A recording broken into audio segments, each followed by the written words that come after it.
दोस्तों स्वागत है आपका द फाइनल टच पे। दोस्तों ये एक हम नया वीडियो सीरीज़ शुरू कर रहे हैं। इसमें हम मैथ सॉल्व करेंगे जो कि आपके डिफरेंट एग्जाम जैसे कि आरआरबी एनटीपीसी, सीबीटी 1, सीबीटी 2 या फिर आरआरबी जेई का एग्ज़ाम हो, आरआरबी का सेक्शन कंट्रोलर का एग्ज़ाम हो, एसएससी का एग्ज़ाम हो, आईसीएमआर का एग्ज़ाम हो या फिर कोई अदर वनडे एग्ज़ाम हो। हर एग्ज़ाम के लिए ये सारे क्वेश्चन मोस्ट इंपॉर्टेंट हैं। ये सारे ऐसे क्वेश्चन हैं जो मल्टीपल टाइम्स आपके एग्ज़ाम में रिपीट होते हैं। इसमें मैं कोशिश करूँगा आपको एटलीस्ट 500 क्वेश्चन सॉल्व करा दूँ, जिसमें से आपके एग्ज़ाम में 80% क्वेश्चन रिपीट होने की पूरी गारंटी रहेगी। लगभग मैं 500 के आसपास क्वेश्चन सॉल्व कराऊंगा यहाँ पे अरिथमेटिक के, और कुछ क्वेश्चन एडवांस मैथमेटिक्स के भी रहेंगे। और ये क्वेश्चन बिल्कुल आपके एग्जाम में श्योर शॉर्ट फंसने वाले हैं, ठीक है। तो आप लोग जो है चैनल को सब्सक्राइब कर लीजिए ताकि आगे मैं वीडियो अपलोड करूँ तो आप लोग को नोटिफिकेशन मिल जाए। चलिए स्टार्ट करते हैं आज का पहला क्वेश्चन। आप किसी भी एग्जाम के लिए प्रिपेयर कर रहे हो, ये क्वेश्चन बिल्कुल रेलिवेंट हैं सारे, ठीक है। चलिए तो पहला क्वेश्चन हमारा है, a number when increased by 100% gives 2820 the number is. तो बोल रहा है कि एक नंबर है जिसको 100% से बढ़ाया जाता है। तो कोई भी नंबर, मान लीजिए कि 100 है, इसको 100% बढ़ाया जाएगा तो कितना हो जाएगा 200। तो 200 इज इक्वल टू 2820 दिया गया है। तो 100 की वैल्यू निकालनी है हमें, तो इसको 2 से डिवाइड कर देंगे, मतलब इसको भी 2 से डिवाइड कर देंगे। तो 100 इज इक्वल टू क्या आ जाएगा, परसेंटेज मान लो, ठीक है, परसेंटेज यहाँ भी कर लो। तो 100% इक्वल टू क्या आ जाएगा, 2 एकम 2, 2 चौके 8, 2 एकम 2 0, 14 से 10 इज योर करेक्ट आंसर, ठीक है। तो ये आपका करेक्ट आंसर होगा। तो आई होप ये क्वेश्चन आपको समझ में आया होगा। ये काफ़ी ईजी सा क्वेश्चन था। आगे हम और काफ़ी अच्छे लेवल के क्वेश्चन सॉल्व करेंगे। चलिए पढ़ते हैं नेक्स्ट क्वेश्चन की। दोस्तों अगर किसी क्वेश्चन में आपको डाउट आए कहीं पे भी, तो आप कमेंट करके अपने डाउट क्लियर कर सकते हैं, ठीक है। हम आपको जो है पूरा क्लियर कट समझाएंगे, ठीक है। चलिए अगला क्वेश्चन देखते हैं। काफ़ी अच्छा क्वेश्चन है, एग्जाम में ऐसे क्वेश्चन ही रिपीट होते हैं बार बार। बोला है the cost of 8 pens and 10 pencils is ₹132, ठीक है। The cost of 8 pen and 10 pencils is ₹132. If the cost of a pen decreases by ₹2 and the cost of a pencil increases by 7, then the cost of 17 pens and 6 pencil is 136. What is the original cost of 12 pens and 9 pencils? कुछ नहीं है, ये थोड़ा calculative question होगा लेकिन हो जाएगा। क्या बोल रहा है, 8 पेन और 10 पेंसिल जो है उसका प्राइस दिया हुआ है 132। फिर क्या बोल रहा है, if the cost of a pen decreases by 2, ठीक है, और a cost of pencil increase, इसको पेंसिल को पीसी से लिख देता हूँ, ठीक है। A cost of pencil increases by 7, यानी कि पेन का प्राइस 2 रुपये से घट जाता है और पेंसिल का प्राइस 7 रुपये से बढ़ जाता है। तो 17 पेन और 6 पेंसिल का जो प्राइस होता है 136 रुपये हो जाता है। 17 पेन, ठीक है, यानी कि 17 पेन मतलब कितना माइनस होगा, -34 हो जाएगा। और 6 पेंसिल यानी कि कितना प्लस हो जाएगा, 6 सत्ते 42 प्लस 42 हो जाएगा, ठीक है। यानी कुल मिला के प्लस 8 रुपये क्या होगा, बढ़ेगा, ठीक है। कितने में, तो यहाँ लिख लो 17 pencil, sorry 17 pen plus 6 pencil, okay, is equal to 136। और इधर क्या है, प्लस में, यहाँ प्लस में 8 होगा तो हम उसको उधर दूसरे साइड ले जाएंगे। जब इधर ट्रांसफ़र करेंगे तो क्या होगा, 136 में से 8 माइनस हो जाएगा, कितना बचेगा, 136 में से 8 माइनस करेंगे तो 128, इतना बच गया, ठीक है। अब हमें क्या करना है, अब हमें सिंपली इसको सॉल्व कर देना है। तो क्या करेंगे, इसको हम 6 से मल्टीप्लाई कर देंगे, इसको हम 10 से मल्टीप्लाई कर देंगे, ठीक है। और उसके बाद इसमें से इसको माइनस कर देंगे, ठीक है। क्लियर है। तो देखो यहाँ हो जाएगा 170 माइनस 8 छके 48, 170p माइनस 48p, ठीक है। यहाँ सॉल्व करोगे, 10 में से 8 गया 2, और यहाँ क्या बचेगा, 6 में से 4 गया 2 और 122p इज इक्वल टू, यहाँ सॉल्व करो तो ये देखो ये हो जाएगा 1280, ठीक है। इसको सॉल्व करो, 6 दूनी 12, 6 18, 1 19 और 6 एकम 6 और 1 7, ठीक है। सॉल्व कर लो, 10 में से 2 गया 8, यहाँ यहाँ कितना हो गया, यहाँ आपका 7, 17 में से 9 गया 8 हो जाएगा, और यहाँ 11 में से 7 गया 4। तो एक पेन की प्राइस जो आ जाएगी वो कितनी आ जाएगी, सॉल्व कर दो इससे। तो 4 है ना, ये हो जाएगा 4, 4 दूनी 8, 4 दूनी 8, 4 एकम 4, तो P इज इक्वल टू 4। एक पेन की प्राइस कितनी है, 4 रुपये है। ठीक है, यहाँ तक क्लियर है। अब हमें क्या निकालना पड़ेगा, एक पेंसिल का प्राइस। तो अब एक पेंसिल की प्राइस हमें निकालनी है, तो कुछ नहीं करना है, सिंपल इस इक्वेशन में, ये जो इक्वेशन है इसमें P की वैल्यू पुट कर देंगे। तो 8 चौके 32 plus 10 PC is equal to 132। तो PC इज इक्वल टू आ जाएगा 130/10, यानी एक पेंसिल का प्राइस आ जाएगा 13 रुपये। हमसे पूछ क्या रहा है, cost price of 12 pen and 9 pencil. 12 pen का 12 इंटू 4 यानी 12, 12 इंटू 4 होगा, और प्लस 9 इंटू 13, 9 इंटू 13। ठीक है, अब इसको जोड़ दो, 12 चौक 48 हो गया, और 13 9 117। कहीं कुछ कैलकुलेशन मिस्टेक हो रहा है दोस्त, एक सेकंड रुकिए। यहाँ पे हमने किया जब सॉल्व, तो ये कितना बचेगा यहाँ, हाँ यहाँ गलत हो रहा है, यहाँ पे कैलकुलेशन मिस्टेक हो गया है, थोड़ा सा इसको सुधार लीजिए। यहाँ 132 है, तो 10 PC इज इक्वल टू कितना, 132 माइनस 32 बराबर 100। ठीक है, तो PC इज इक्वल टू 10 आ जाएगा। एक पेंसिल का प्राइस आ गया 10 रुपये, तो 4 पेन का प्राइस हो जाएगा 12 चौक 48, और 9 पेंसिल का प्राइस हो जाएगा 9 इंटू 10 इज इक्वल टू 90। अब प्लस कर दो इसको, 8 और 9 4 13, 138। Option number A is your correct answer. ठीक है, काफ़ी अच्छा सवाल है, कैलकुलेटिव क्वेश्चन है। एग्जाम में ऐसे क्वेश्चन आपको बहुत ज़्यादा कंफ्यूज कर सकते हैं। देखिए मैंने थोड़ा सा लापरवाही किया तो क्वेश्चन में सिली मिस्टेक हो गया था। ठीक है, तो आपको सिली मिस्टेक्स नहीं करना है, क्वेश्चन को आराम से सॉल्व करना है। ठीक है, चलिए चलते हैं अगले क्वेश्चन की ओर। दोस्तों अगला क्वेश्चन आपका ज्योमेट्री से है, देखते हैं कैसे होगा। क्वेश्चन बोल रहा है कि ABC एक ट्रायंगल है। ठीक है, ये मान लीजिए कि ABC एक ट्रायंगल हो गया, BD is perpendicular to AC। ठीक है, यहाँ से BD is perpendicular to AC।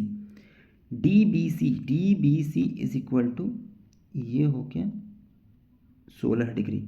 E is a point on BC such that, मान लो कि यहाँ पे एक पॉइंट E है, E is a point on BC such that CAE यहाँ से ये ले लो, CAE इज इक्वल टू, यहाँ दिया गया है 51।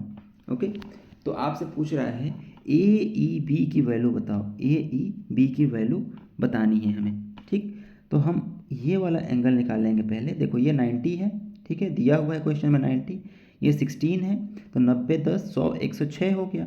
180 माइनस 106, क्योंकि एक ट्रायंगल जो होता है उसके तीनों भुजाओं का सम कितना होता है, 180 होता है।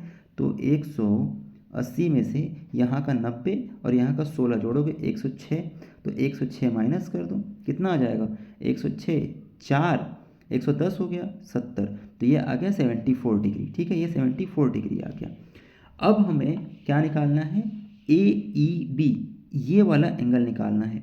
तो एक थ्योरम आपने पढ़ा होगा कि मान लीजिए अगर एक ट्रायंगल है, ठीक है, ट्रायंगल है, इसका ये एंगल मान लीजिए x है, ये एंगल y है, तो ये जो एंगल एक्सटीरियर एंगल जो होता है वह उसके दोनों इंटीरियर एंगल के सम के बराबर होता है। तो यहाँ पे भी वही चीज़ हो रहा है कि ये वाला जो एंगल है इन दोनों इंटीरियर एंगल के सम के बराबर होगा। ये कितना 74 प्लस 51, 74 प्लस 51, इसको सम कर दो, तो 4 1 5 और 7 5 12, 125 इज योर करेक्ट आंसर। ठीक है, तो ये आपका करेक्ट आंसर हुआ। आसान सा सवाल था, लेकिन अगर आपको ये थ्योरम पता ना हो, अगर आप थोड़ा ध्यान से नहीं देखेंगे तो फिर क्वेश्चन गलत कर सकते हैं। ठीक है, तो आई होप क्वेश्चन आपको समझ में आया होगा। चलिए बढ़ते हैं नेक्स्ट क्वेश्चन की तरफ।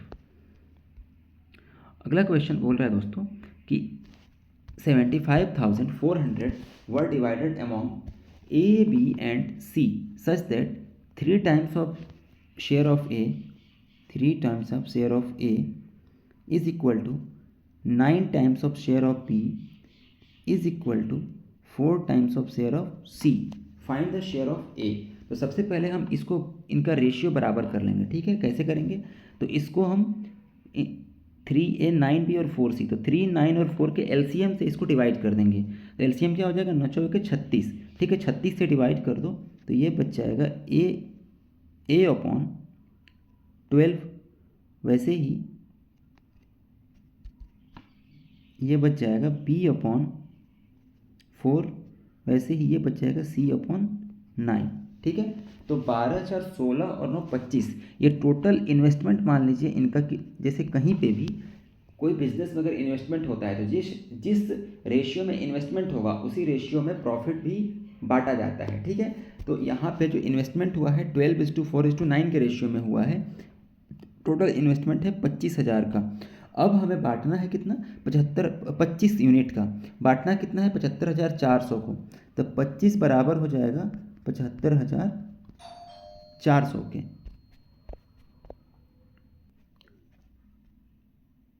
25 की वैल्यू जो है 75,400 हो गई। इसको अब हम अगर सॉल्व करेंगे तो 1 यूनिट इज इक्वल टू 25×75, ठीक है। 25×75, उसके बाद आपका ये हो जाएगा 25×75 हो गया, 25 एकम 25, ठीक है। और 25 छके 150। 1 यूनिट की वैल्यू आ जाएगी 3016। तो बोल रहा है कि ए का शेयर बताओ, ठीक है। तो ए का शेयर कितना है? 12 यूनिट है। तो 12 यूनिट के लिए इसको हम 12 से मल्टीप्लाई कर देंगे। 12×6 72, 12 एकम 12 और 7, 19 का 9 हासिल 1, ठीक है। 12 एकम 12×6 72 और 12 एकम 12 और 7, 19 लिख देंगे सीधे क्योंकि यहाँ 0 है, ठीक है। और 12×3 36, ठीक है। तो आपका जो आंसर हो जाएगा 36,192 इज योर करेक्ट आंसर। दोस्तों आई होप आपको ये क्वेश्चन समझ में आया होगा। ऐसे ही अगर आपसे बी का शेयर पूछे, यानी कि बी का कितना शेयर होगा, या फिर सी का शेयर पूछे, तो आप निकाल सकते हो, ठीक है। चलिए पढ़ते हैं अगले क्वेश्चन की ओर। दोस्तों आई होप ये क्वेश्चन आपको समझ में आया होगा। अगर कोई डाउट हो तो आप कमेंट करके ज़रूर पूछिए। अगला क्वेश्चन है दोस्तों, which of the following number is divisible by इतना, ये ठीक है। तो which of the following number divides इतना, ठीक है। यानी ये जो नंबर दिया हुआ है इनमें से कौन सा नंबर इसे डिवाइड करेगा? तो एक ही ऑप्शन दिख रहा है जो डिवाइड करेगा 7 सीधा। क्यों? क्योंकि लास्ट में 7 है और अगर उस नंबर में 2 है तो इसको डिवाइड कर ही नहीं सकता। इसमें भी 2 है, इसमें भी 2 है, इसमें भी 2 है, तो ये कट गया, ये कट गया, ये कट गया, बचा कितना? 7 बच गया, ठीक है। 7 से ये डिवाइड होगा। आप क्रॉस वेरीफाई कर सकते हैं। चलिए नेक्स्ट क्वेश्चन की ओर चलते हैं। अगला क्वेश्चन है, इसमें भी वही दिया हुआ है कि which of the following number divides ये नंबर। तो अब इसमें अगर हम देखेंगे तो लास्ट में 1 है, ठीक है। तो 2 से तो डिवाइड होगा नहीं, जहाँ पे भी 2 होगा उससे ही डिवाइड नहीं होगा। तो ये ऑप्शन कैंसिल हो गया, ये ऑप्शन कैंसिल हो गया। अब हम 3 की डिविजिबिलिटी आसानी से चेक कर सकते हैं। कैसे? कि इन संख्याओं का सम अगर 3 से डिवाइड हो जाएगा, ठीक है, तो वो संख्या 3 से डिविजिबल होगी। तो ये 5, 4, 5, 7, 1, 4, 1, 5, 1, ठीक है। तो 5, 4, 9, 5, 1, 6, 4, 2, 6, 7, 5, 12, ठीक है। यानी कि ये पूरा पूरा क्या हो गया? 3 से डिवाइड हो गया। तो ये option number D is your correct answer. दोस्तों आई होप ये क्वेश्चन आपको समझ में आया होगा। चलिए अब चलते हैं अगले क्वेश्चन की ओर। दोस्तों इस क्वेश्चन में बोल रहा है, a sector is formed by a circular arc, a sector is formed by a circular arc with a radius of 9 centimeter subtending an angle 18 degree angle at the center. What is its perimeter? ठीक है। तो ये एक circle दिया हुआ है, ठीक है। यहाँ पे एक सेक्टर बनाया गया, ठीक है। रेडियस 9 सेंटीमीटर दिया हुआ है, एंगल यहाँ पे है 18 डिग्री का, ठीक है। तो देखो अगर इस पूरे सर्कल का पेरीमीटर की अगर हम सर्कल का अगर पेरीमीटर की बात करें तो कितना होता है? 2πr। और पूरा एक सर्कल कितना एंगल बनाता है? तो 360 डिग्री। तो 360 degree is equal to 2πr। तो 1 degree is equal to 2πr divided by 360। तो 18 डिग्री इज इक्वल टू हो जाएगा 2πr अपॉन 360 इंटू 18, ठीक है। 18 दूनी का 36, ठीक है। 2 दहा में 20, 2 दहा में 20, यानी कि पाई r बाई 10 आ गया ये वाला लेंथ, ठीक है। इतना जो लेंथ है, ये जो आर्क बन रहा है, इसका लेंथ आ गया पाई r बाई 10। अब इसको हमें 3.14 के फॉर्म में रिप्रेजेंट करना है। रेडियस 9 है, तो 9 इंटू 3.14, इसको मल्टीप्लाई करो। 9 चौके 36, 9 के 9 और 3 12, 9 3 27 और 1 28, ठीक है। और यहाँ डिवाइडेड बाई 10 है, तो यहाँ आ जाएगा 2.8। इसको हम क्या लिख सकते हैं, 2.83 आ गया इतने का लेंथ। हमें इस सेक्टर का पेरीमीटर निकालना है, ठीक है। तो 9 ये हो गया, 9 ये हो गया, 18 प्लस 2.83, ठीक है। इसको सम कर दो, 18 तो 20.83।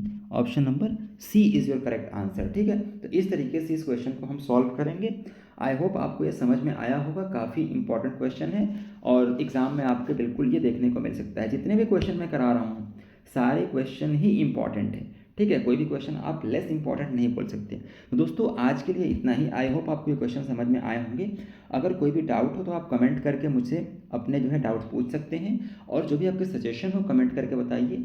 और क्वेश्चन का लेवल सही है कि नहीं है ये भी आप कमेंट करके बताइए। मिलेंगे अगले वीडियो में, तब तक पढ़ते रहें, आगे बढ़ते रहें। जय हिंद।